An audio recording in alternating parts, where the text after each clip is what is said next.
마음이란 참 이상한 것입니다. 젊었을 때는 미래가 불확실해도 두렵지 않았습니다.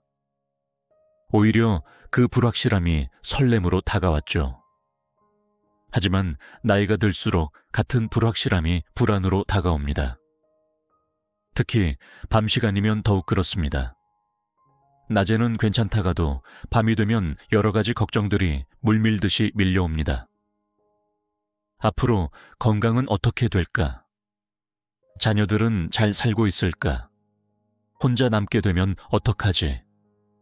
이런 생각들이 끊임없이 이어지면서 잠을 설치는 날들이 많아집니다. 특히 최근에는 의료기술의 발달로 수명은 길어졌지만 그만큼 불안한 시간도 길어진 것 같습니다.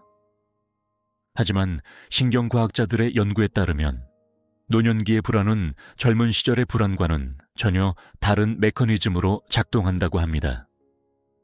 젊은 시절의 불안이 주로 편도체의 과잉 활성화로 인한 것이라면 노년기의 불안은 전두엽의 조절 기능 저하와 더 관련이 있다는 것이죠.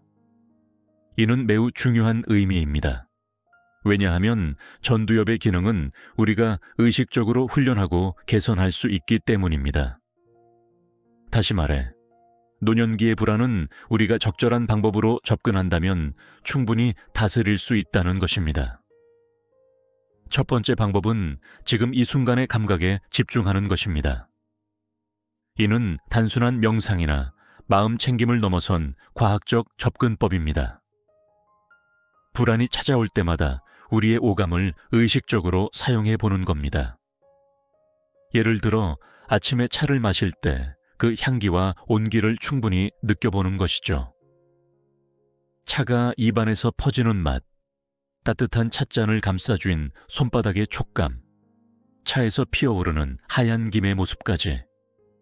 이렇게 현재의 감각에 집중하는 순간 우리의 뇌는 미래에 대한 불안이나 걱정에서 잠시 벗어나게 됩니다. 이는 마치 컴퓨터의 강제 종료 버튼과 같은 역할을 합니다. 끊임없이 돌아가던 걱정의 프로그램을 잠시 멈추고 새로운 프로그램을 시작하는 것이죠. 두 번째 방법은 불안을 기록하는 것입니다. 하지만 일반적인 일기와는 조금 다릅니다. 매일 밤 잠들기 전 그날 느낀 불안을 최대한 구체적으로 적는 겁니다. 그리고 그 불안이 실제로 실현될 확률을 백분율로 표시해 보는 것이죠. 처음에는 대부분의 불안이 90% 이상의 높은 확률로 느껴지게 됩니다. 하지만 한 달 뒤 그 기록을 다시 펼쳐본다면 놀랍게도 우리가 걱정했던 일들의 대부분은 실제로 일어나지 않았다는 것을 발견하게 될 것입니다. 이러한 불안 검증 과정은 우리의 불안이 얼마나 과장되어 있는지를 객관적으로 보여주는 훌륭한 도구가 됩니다. 세 번째 방법은 창조적 걱정입니다. 이는 단순히 걱정을 피하거나 무시하는 것이 아니라 오히려 적극적으로 활용하는 방법입니다. 예를 들어 건강에 대한 불안이 찾아올 때마다 그 에너지를 새로운 건강 습관을 만드는 데 사용하는 것입니다. 앞으로 건강이 나빠지면 어쩌지? 라는 막연한 불안에 사로잡히는 대신 오늘은 어떤 운동을 해볼까? 라는 구체적인 계획으로 전환하는 것이죠.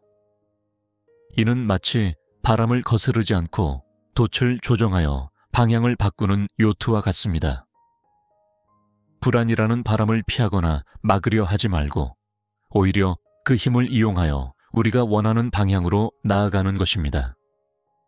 실제로 많은 노년층 분들이 이러한 방식으로 불안을 새로운 취미나 학습의 동력으로 전환하는 데 성공했다고 합니다. 네 번째 방법은 시간의 재구성입니다. 우리는 종종 시간을 직선적으로 생각합니다. 젊음에서 노년으로 가는 길을 하나의 직선으로 보는 것이죠. 하지만 시간은 실제로 그렇게 단순하지 않습니다.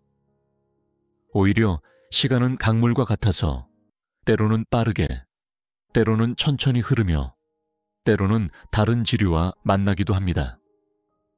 예를 들어 손주와 함께 있는 시간은 마치 과거의 자녀 양육 시간과 현재가 만나는 순간입니다. 오래된 친구와의 대화는 청춘의 기억과 현재의 지혜가 어우러지는 시간이 됩니다. 이렇게 시간을 다차원적으로 바라보면 미래에 대한 불안도 다른 관점에서 볼 수 있게 됩니다.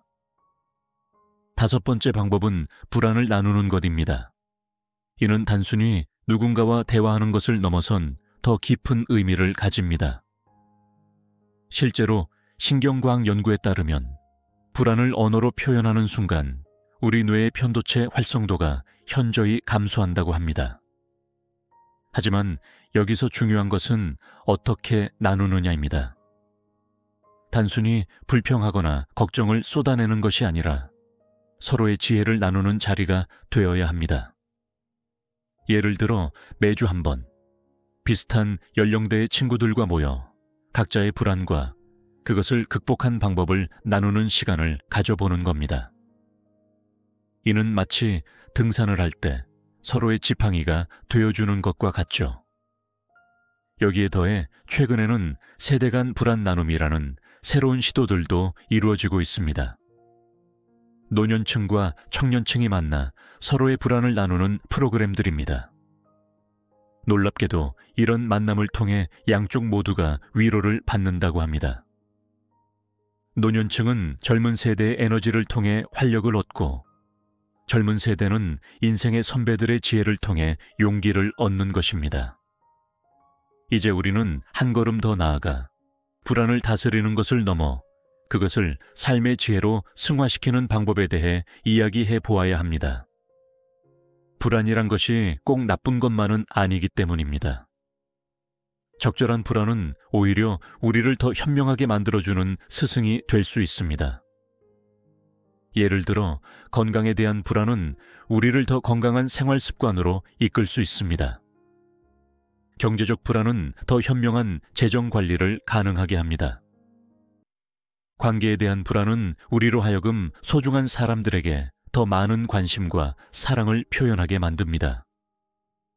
중요한 것은 이러한 불안을 대하는 우리의 태도입니다.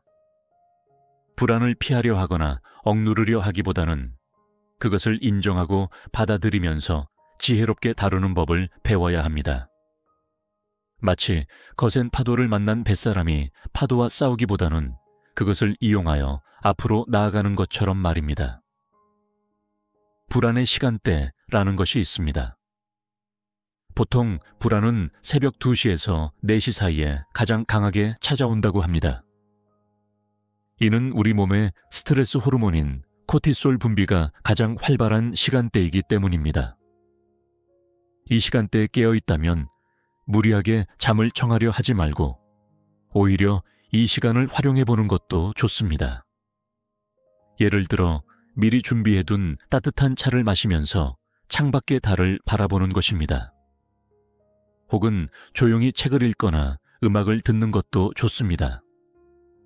이렇게 불안의 시간을 나만의 특별한 시간으로 재해석하면 오히려 그 시간이 기다려지는 순간이 될 수도 있습니다. 나이가 들수록 우리는 더 많은 것을 걱정하게 됩니다. 하지만 그것은 우리가 더 깊은 지혜를 가지게 되었다는 증거이기도 합니다.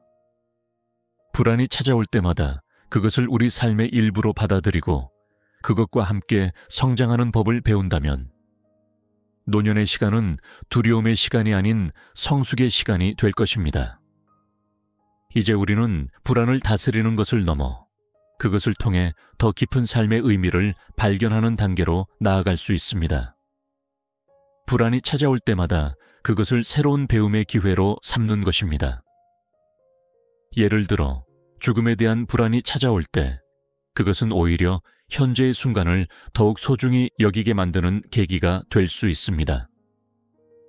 과학자들은 이를 실존적 성장이라고 부릅니다. 불안을 통해 오히려 더 깊은 삶의 의미를 발견하게 되는 현상을 말하는 것입니다. 마치 어둠이 있어야 빛을 더 잘 볼 수 있는 것처럼 불안이 있어야 삶의 진정한 가치를 더 깊이 이해할 수 있는 것인지도 모릅니다. 이러한 관점에서 보면 노년기의 불안은 오히려 축복일 수 있습니다.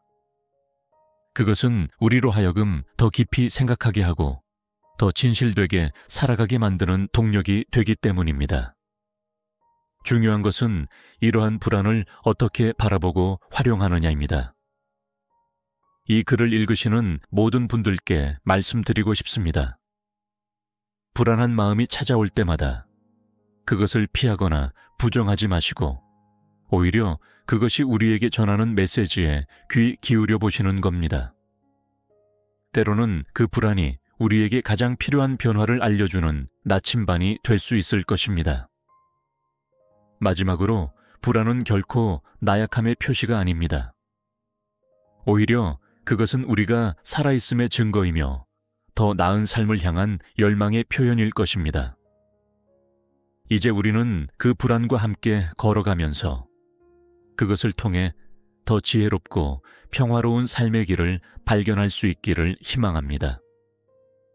오늘 영상을 보신 모든 분들의 노후가 평화롭고 행복하시길 진심으로 바라겠습니다.